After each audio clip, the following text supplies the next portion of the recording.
Bonjour à toutes et à tous.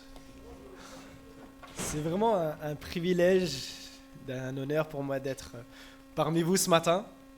Et vous l'avez sûrement su, donc on fait un échange de chair ce matin. C'est-à-dire que votre pasteur est chez moi dans mon assemblée.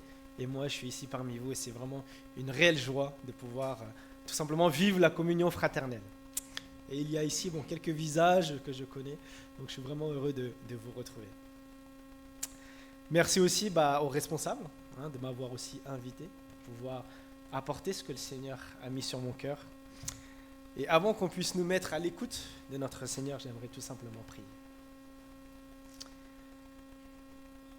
Oui, notre Dieu, notre Père, on veut ce matin te dire toute notre reconnaissance. On veut reconnaître que ce que nous sommes, ce que nous avons, nous vient de ta bonne main. Seigneur, aide-nous à discerner, à écouter ta voix, Seigneur.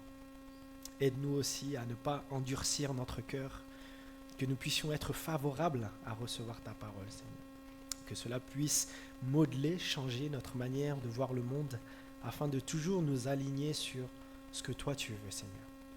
Apaise notre cœur, peut-être que nous sommes venus avec un cœur lourd, plein de choses en nous, Seigneur, mais change nos cœurs afin que nous puissions fixer nos regards sur toi. Et Père, toutes choses, nous prions dans le nom de Jésus. Amen. Et si vous avez votre Bible, je vous invite à l'ouvrir, que ce soit numérique ou papier, dans l'Évangile de Matthieu, au chapitre 6, les versets 7 à 15. Dans l'Évangile de Matthieu, au chapitre 6, versets 7 à 15.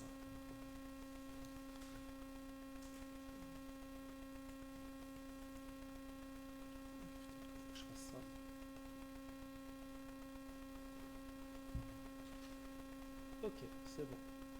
Je teste. Alors, vous pouvez également suivre avec moi sur la slide. Et donc, je lis dans la version dite du Semeur. En priant, ne multipliez pas de vaines paroles, comme les païens qui s'imaginent qu'à force de paroles, ils seront exaucés. Ne leur ressemblez pas, car votre Père sait de quoi vous avez besoin, avant que vous le lui demandiez. Voici donc comment vous devez prier. Notre Père qui es aux cieux, que ton nom soit sanctifié, que ton règne vienne, que ta volonté soit faite sur la terre comme au ciel. Donne-nous aujourd'hui notre pain quotidien. Pardonne-nous nos offenses, comme nous aussi nous pardonnons à ceux qui nous ont offensés. Ne nous induis pas en tentation, mais délivre-nous du malin. Car c'est à toi qu'appartiennent dans tous les siècles le règne, la puissance et la gloire. Amen. Si vous pardonnez aux hommes leurs offenses, votre Père céleste vous pardonnera aussi. Mais si vous ne pardonnez pas aux hommes, votre Père ne vous pardonnera pas non plus vos offenses. Jusqu'ici, la lecture de la parole de Dieu. Qui n'a jamais entendu la prière du Notre Père ? Cette prière, elle est tellement connue qu'on a tendance à la réciter par cœur. Un peu comme Jean 3,16. Et j'aime bien ce qu'a dit M. Henri Blocher, je pense un théologien reconnu qu'on connaît assez bien. Et voici ce qu'il dit dans un commentaire justement sur le sermon sur la montagne. À trop connaître, à trop s'imaginer connaître, on risque fort d'ignorer. Et c'est vrai, je le confesse pour moi premièrement. Parfois on a tendance à connaître tellement bien tel ou tel passage, on peut même le réciter par cœur, mais comment cela se traduit, comment ça se manifeste finalement dans ma manière de vivre. Et j'aimerais nous encourager, nous éclairer ce matin sur cette prière parce qu'elle nous oriente vers ce qui est essentiel dans notre vie en tant que disciples. Et avant d'entrer en profondeur dans notre passage, je rappelle brièvement le contexte. Matthieu structure son évangile autour de 5 grands discours. Et notre passage se trouve dans le sermon sur la montagne qui, sans nul doute, est le sermon, en tout cas le plus connu de tous.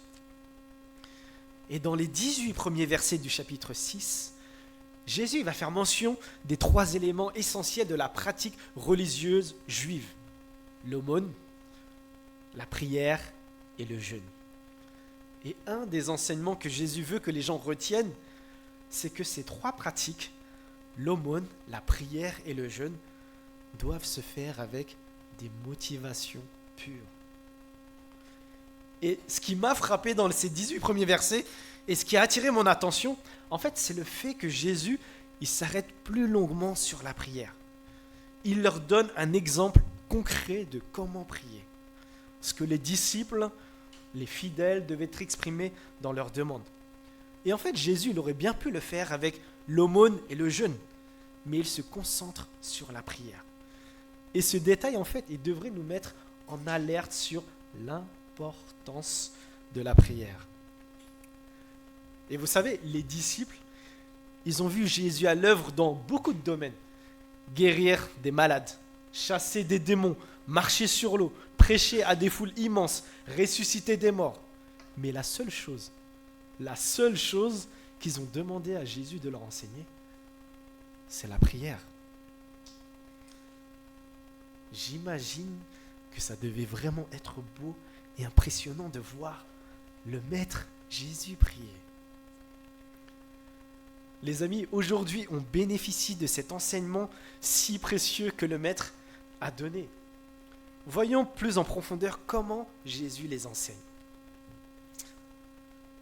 En priant, ne multipliez pas de vaines paroles comme les païens qui s'imaginent qu'à force de paroles, ils seront exaucés. Ne leur ressemblez pas, car votre Père sait de quoi vous avez besoin avant que vous le lui demandiez.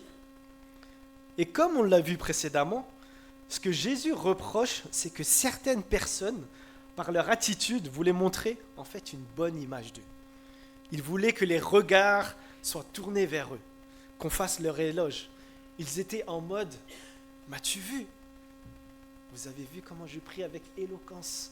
Vous avez vu mes paroles, vous avez vu ma piété. » Et ce que le Maître désire, c'est que les gens agissent avec des motivations pures.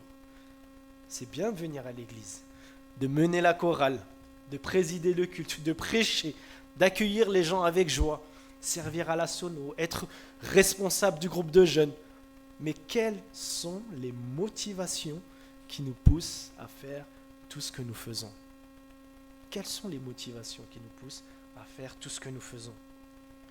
Est-ce pour nous-mêmes, pour notre image, pour notre renommée, pour que les gens disent « elle » ou « lui, c'est un vrai, c'est un bon » ? Ou bien est-ce par amour pour le Seigneur, parce que nous avons compris tout l'amour qu'il a manifesté envers nous par l'œuvre de Jésus à la croix ? Et rappelez-vous les paroles de Jésus lorsqu'il a repris les pharisiens et les spécialistes de la loi. « Ce peuple m'honore du bout des lèvres, mais au fond de son cœur, il est bien loin de moi. Le culte qui me rend n'a aucune valeur. » Les amis, veillons sur notre cœur, nos intentions, nos motivations. Ce qui doit nous pousser à faire tout ce que nous faisons, c'est l'amour que nous portons à Dieu et à notre prochain. Et vous savez, aimer, ça contient 2 éléments. Et ces 2 éléments sont indissociables. Ils sont comme les 2 facettes d'une même pièce. Et donc, aimer, ça contient une action et une motivation. Je donne un exemple. Je peux dire, Kitty, je t'aime. Tu le sais que je t'aime. Mais est-ce que dans mes actes concrets, comment ça se traduit ? Est-ce qu'il le voit ? Est-ce qu'il le perçoit ? Et d'un autre côté, je peux faire plein de choses envers Kitty. Je peux lui rendre service, je peux lui dire des paroles encourageantes. Mais dans quel but ? Juste dans le fait de gratter l'amitié ? Juste de dire je vais faire un déménagement, je sais que j'ai fait plein de choses à Kitty quand même. Il pourrait être là mon déménagement. Et vous voyez, une intention pure, des actions concrètes. Aujourd'hui, malheureusement, il y a des personnes mal intentionnées qui peuvent faire croire aux gens qu'ils les aiment. Mais sachez qu'on ne peut pas tromper Dieu. On peut porter un masque devant les gens, mais Dieu nous voit tels que nous sommes. On a beau savoir formuler de belles prières, être éloquent, prononcer de belles paroles, Dieu n'écoutera pas nos prières si nos cœurs ne sont pas droits. Et la raison pour laquelle le Maître dit ça, c'est parce que Dieu le Père sait ce dont nous avons besoin, même avant qu'on le lui demande. Mais est-ce que Jésus est en train de dire qu'il ne faut pas faire de prière longue, ou même prier de toute façon, parce que, comme il l'a dit, il sait déjà avant qu'on lui demande. Avant même qu'on ouvre la bouche, Jésus sait déjà ce qu'on va lui demander. Et à un moment dans ma jeunesse, j'ai cru comprendre cela. Quand je me réveillais, je disais, Seigneur, tu sais, Amen. Quand je mangeais, je dis, Seigneur, tu sais, Amen. Quand je dormais, je disais, oh, de toute façon, Seigneur, tu vois, tu connais mes pensées. Amen.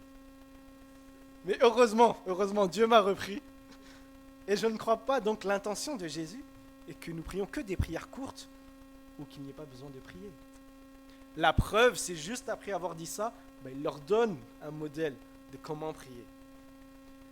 Voici donc comment vous devez prier. Notre Père qui es aux cieux. Et on voit que dès le début, Jésus présente cette prière comme une prière communautaire. Lorsqu'il commence déjà par notre Père. Jésus utilise également le pronom nous au verset 11, 12 et 13.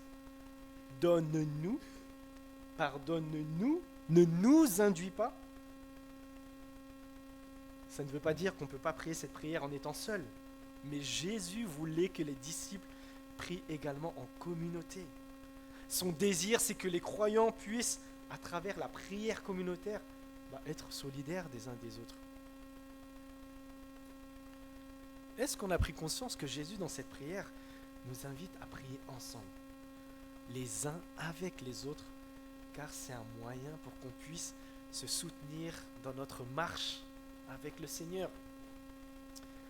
Et vous savez, les temps de prière en communauté, comme on le fait généralement, soit en église, ou bien comme on l'a fait tout à l'heure, ce n'est pas juste une activité, mais c'est un temps où on peut être solidaire des uns et des autres, porter les fardeaux des uns et des autres, être témoin de ce que Dieu a accordé aux uns et aux autres, exprimer notre reconnaissance à Dieu pour les frères et les sœurs, etc.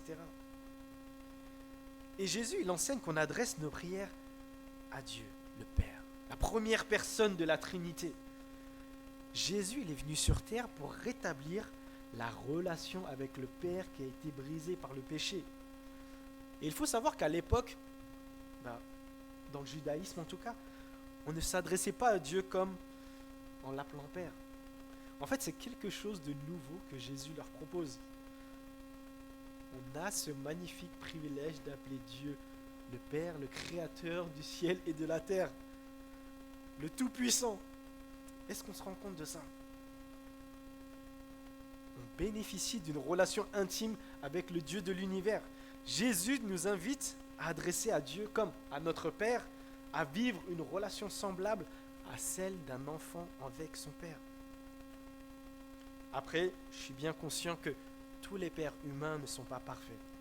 Et du coup, qu'on peut avoir du mal de voir Dieu comme un père. Parce que notre Père terrestre n'était pas ou n'est pas bienveillant, aimant envers nous. Et justement, un jour, un frère à l'IBN, à cause de sa mauvaise relation avec son père, il avait du mal à voir Dieu comme un père, à appeler finalement Dieu Père dans ses prières. Mais même si nous n'avons pas eu un Père parfait, on a tous un idéal du Père parfait. Eh bien Dieu, lui, il l'est véritablement. Il est plein de bonté, de tendresse et d'affection. Il est rempli d'amour pour ses enfants. Il désire ce qu'il y a de meilleur pour nous. Il sait ce dont nous avons le plus besoin. Alors les amis, n'hésitons pas à lui adresser nos prières. Plus loin dans le passage, Jésus dira « Demandez et vous recevrez. Cherchez et vous trouverez. Frappez et l'on vous ouvrira. » Parfois on demande des choses à Dieu et on ne les obtient pas. Et on peut être frustré, mécontent, en colère. Père, pourquoi je n'arrive pas à décrocher ce job? Seigneur, pourquoi je n'arrive pas à trouver une personne avec qui partager ma vie? Dieu, pourquoi cette personne ou ces personnes ne veulent pas me pardonner? Etc. Mais rappelons-nous, Dieu est bon et il maîtrise toutes choses. Il sait ce qu'il y a de meilleur pour nous. Un père ne répond pas toujours positivement à la demande des enfants. C'est peut-être ce n'est pas encore la bonne chose pour eux, ou peut-être ce n'est tout simplement pas encore le bon timing. Mais une chose que j'aimerais aussi vous dire, sachez que par vos prières, Dieu peut vous donner au-delà même de votre espérance. Dieu peut vous donner au-delà même de votre espérance. Et il y a plein de témoignages à ça. Et je disais à une sœur en Christ qui passait par une période compliquée au sein de sa famille que Dieu seul peut changer les cœurs, changer les mentalités, que même si sa foi est petite, nous avons un grand Dieu. Même si sa foi elle est petite, nous avons un grand Dieu. Et il est capable d'agir. Et il agira. Faisons-lui confiance. Dieu n'est jamais en retard. C'est nous qui sommes trop pressés. Dieu n'est jamais en retard. C'est nous qui sommes trop pressés. Le timing de Dieu est parfait. Ensuite, qu'est-ce que ça signifie? Que ton nom soit sanctifié. D'autres versions, la seconde 21, que la sainteté de ton nom soit respectée.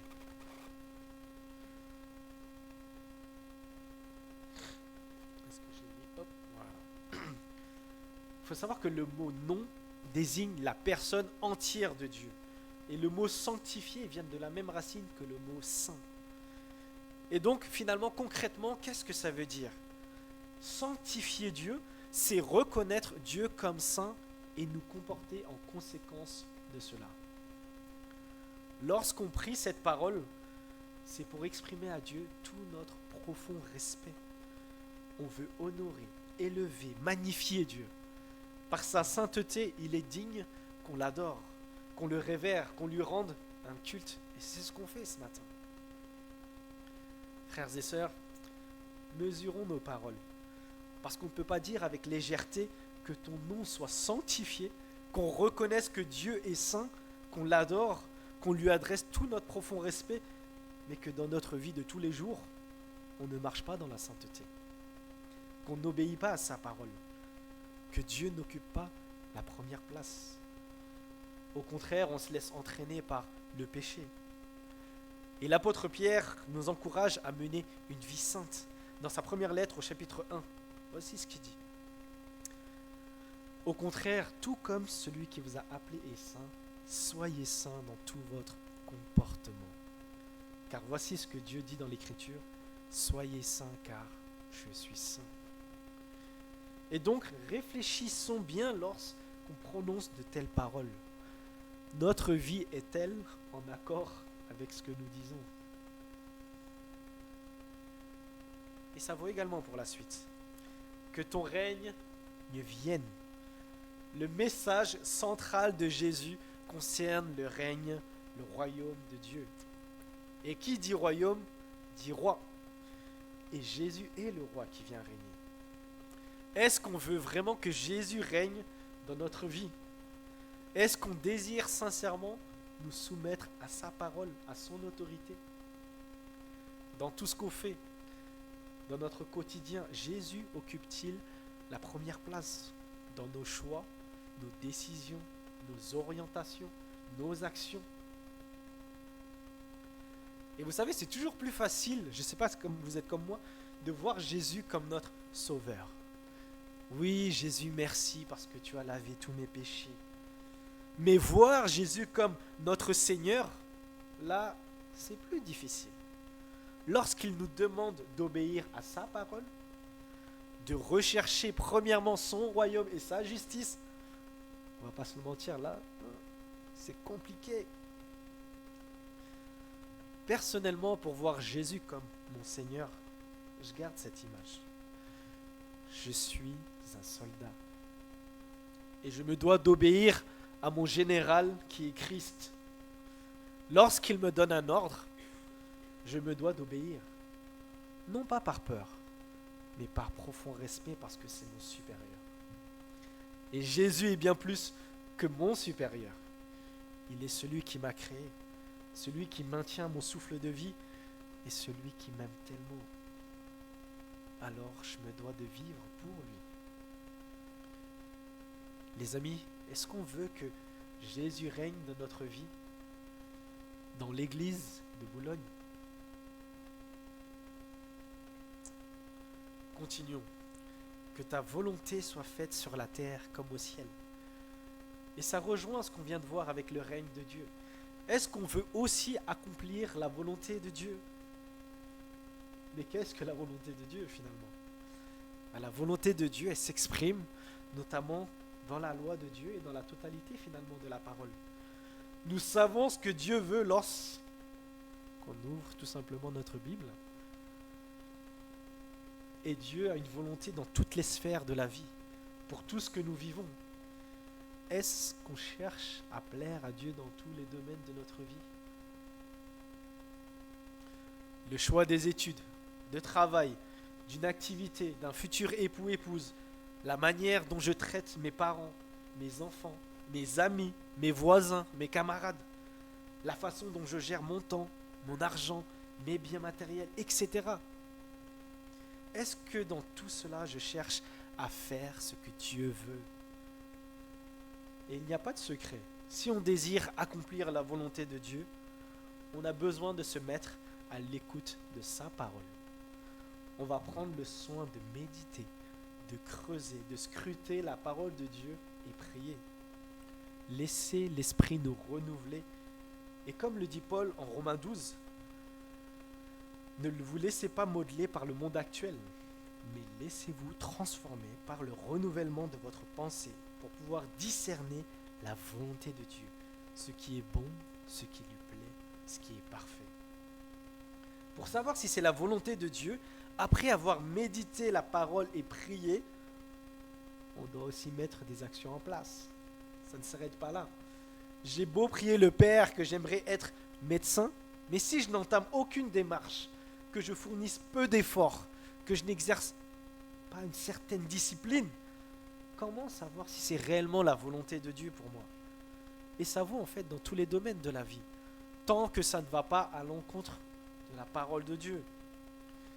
Prier que la volonté de Dieu soit faite demande aussi que nous puissions faire parfois preuve de sacrifice.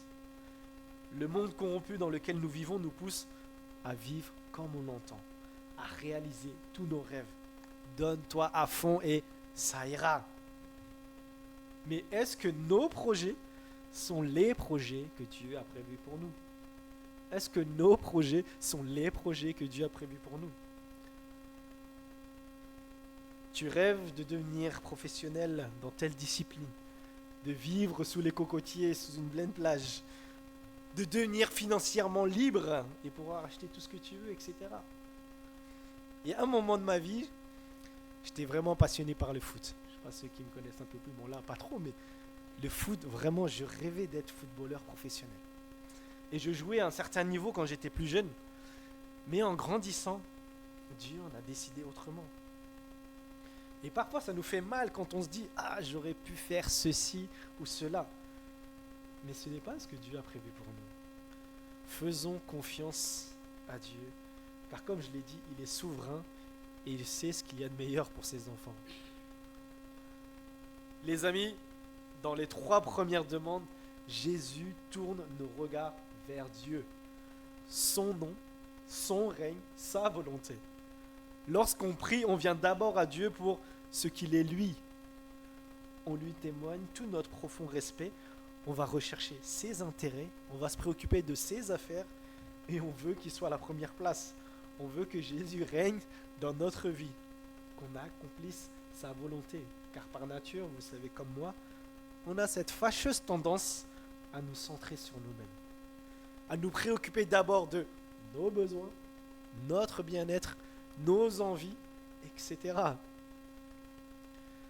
Ensuite, vient dans cette prière 3 demandes en notre faveur. Jésus nous apprend à exprimer nos besoins personnels au Père. Donne-nous aujourd'hui notre pain quotidien. La demande, elle est simple et pourtant elle est profonde. Et j'apprécie les 2 remarques qu'un commentateur a soulevées. Écoutez bien. Premièrement, le fait de ne pas demander d'avance sur la nourriture, c'est se confier au Père Céleste. c'est lui faire confiance pour chaque jour. Deuxièmement, en demandant chaque jour notre pain, eh bien cela nous apprend à rester dépendants du Père.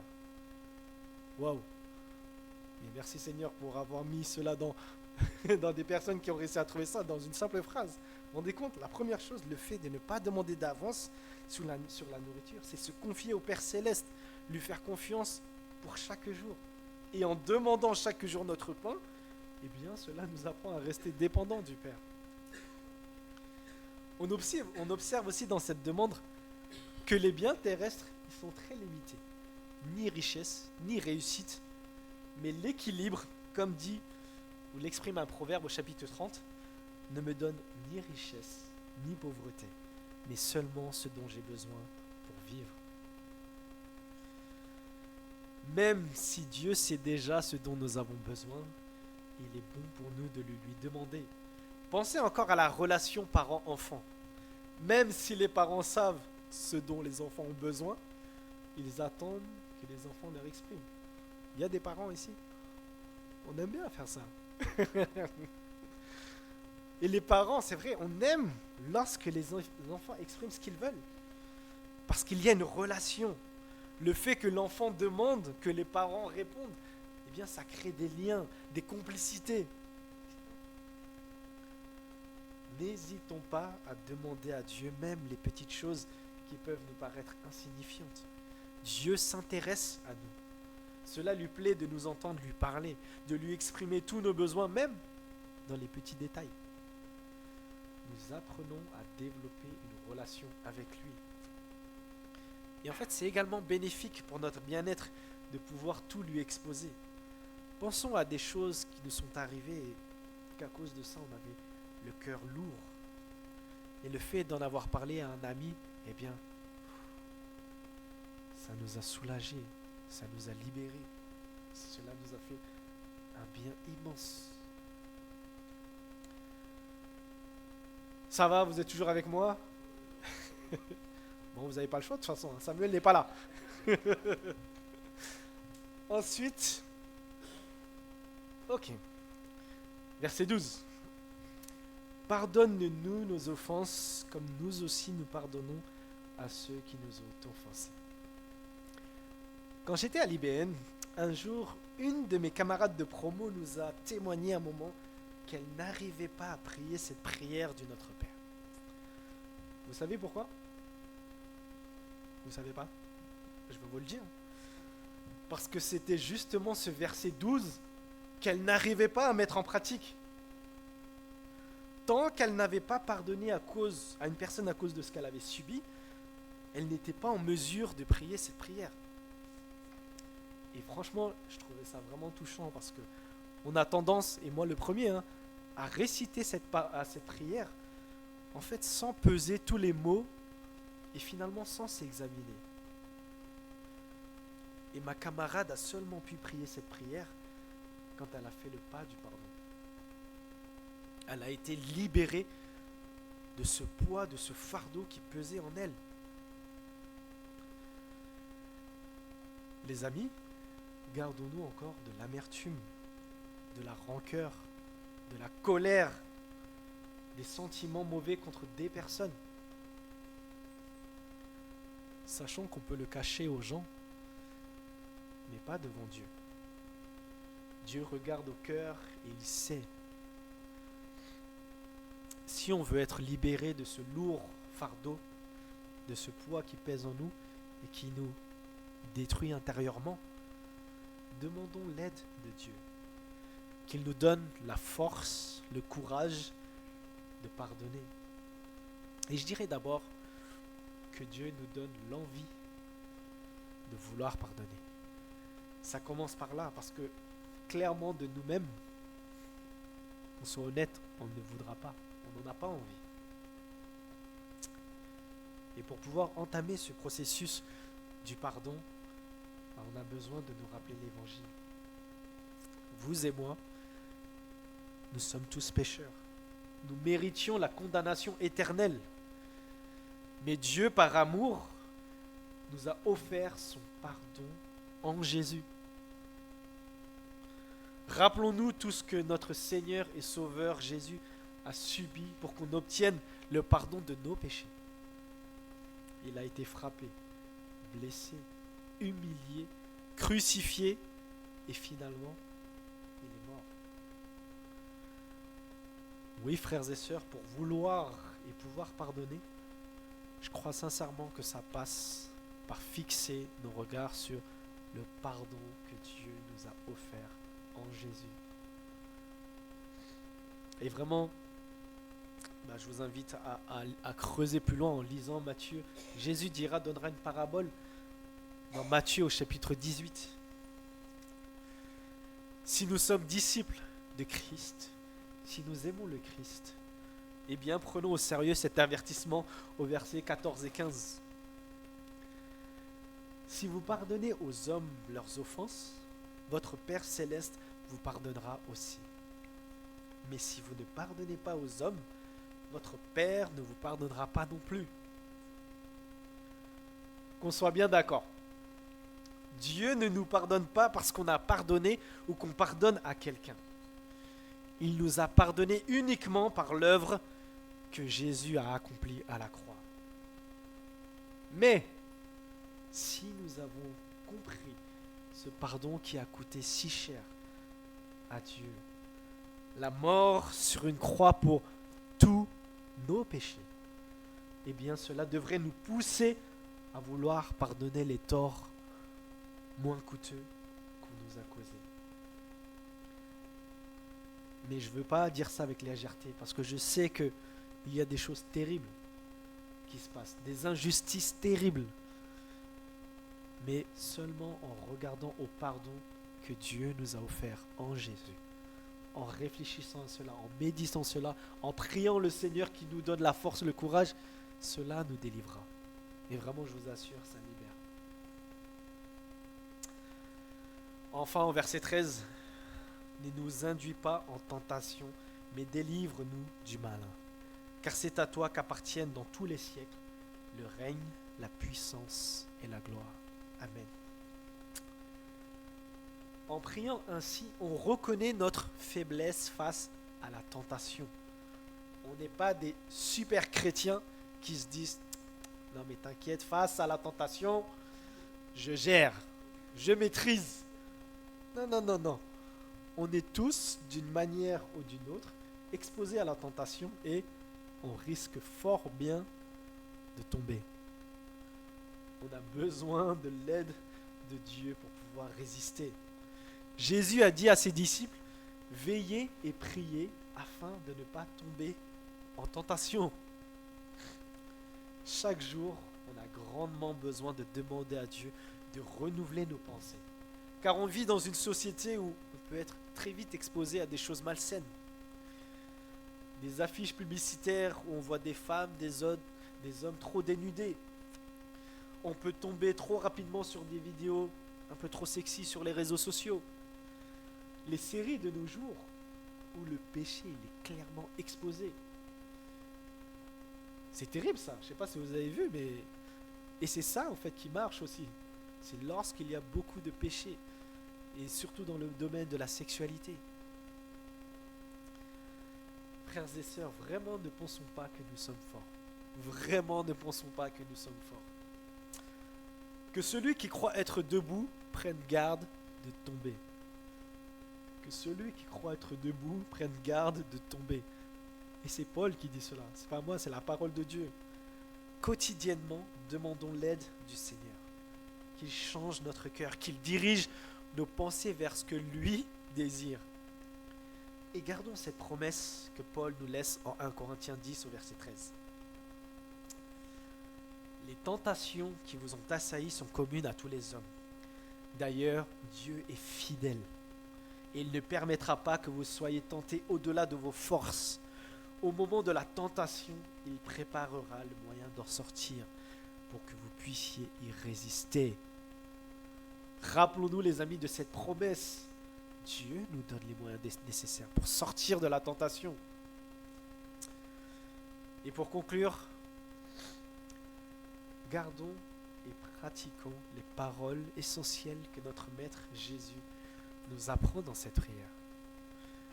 On peut la prier, voilà, telle qu'elle, ou on peut s'en servir pour formuler des prières propres à nous. On peut la prier seule, mais également, comme je l'ai dit, en église, ensemble. Nous savons mieux maintenant comment diriger nos prières. Et cette prière, elle est là pour nous aider à cultiver une relation riche, belle et profonde avec notre Dieu. Et également avec les uns et les autres. Des 6 demandes qu'on a vues, quelle est là ou les demandes où tu as le plus besoin de progresser? Reconnaître Dieu comme saint et te comporter en conséquence de cela. Voir Jésus comme ton Seigneur et le laisser régner en toi. Rechercher ce que Dieu veut que tu fasses pour lui. Faire confiance et dépendre du Père au quotidien. Pardonner quelqu'un. Reconnaître ses faiblesses et demander l'assistance du Saint-Esprit chaque jour. Frères et sœurs de Boulogne, on a tous besoin de progresser dans notre relation avec le Seigneur. Mais peut-être qu'en ce moment, il y a 1 ou 2 sujets qui me font le plus défaut. Demandons au Père que par son esprit, il nous aide à avancer, à persévérer, à mettre en pratique ses enseignements. Et cette semaine, petit défi pour vous, je vous lance justement ce défi de revenir sur cette prière, de continuer à méditer dessus avec tout ce qu'on a vu aujourd'hui et surtout avec cette intention de rechercher à mettre en pratique ce que Jésus nous enseigne. Parce qu'on a beau vous donner les meilleures prédications, les meilleurs enseignements, on a beau vous donner les meilleures recettes, mais vous savez comme moi que c'est un moment où il faut se mettre en action. Il faut commencer à faire, il faut commencer à pratiquer. Et quand on pratique, c'est sûr qu'au départ, on fait des erreurs. Mais à force de continuer, de répéter, et comme je dis, avec l'aide du Seigneur, non pas par nos propres forces, mais avec son aide, on y arrive les amis. On y arrive. Et avant de prier pour la fin de mon message, j'aimerais qu'on puisse chanter justement cette prière en mesurant maintenant toutes les paroles et avec ce désir de le mettre en pratique dans notre vie. Je vous invite à vous lever, on va chanter ce cantique. Notre Père.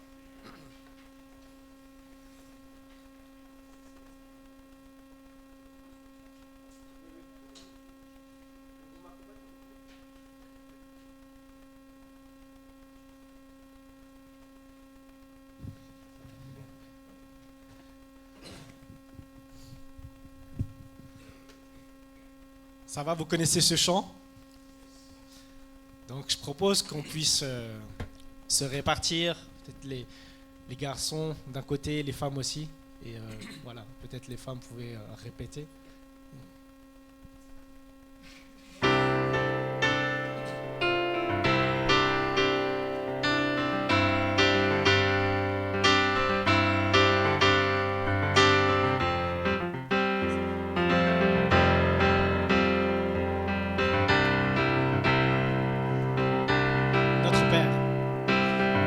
Notre Père, qui es aux cieux, que ton nom soit sanctifié,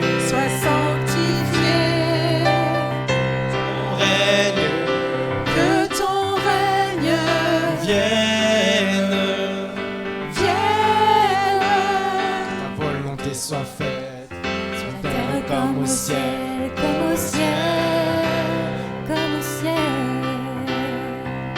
Donne-nous notre pain aujourd'hui et demain.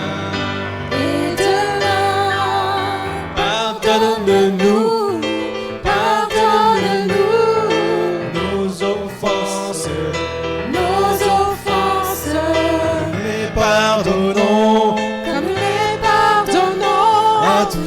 qui nous ont offensés. Ne nous soumets pas À la tentation, mais délivre-nous du mal. Ne nous soumets pas à la tentation, mais délivre-nous du mal. car C'est à toi qu'appartiennent pour les siècles des siècles le règne, la puissance et la gloire. le règne, La puissance, la puissance et la gloire. Le règne, la puissance et la gloire. Le règne, la puissance et la gloire. Amen.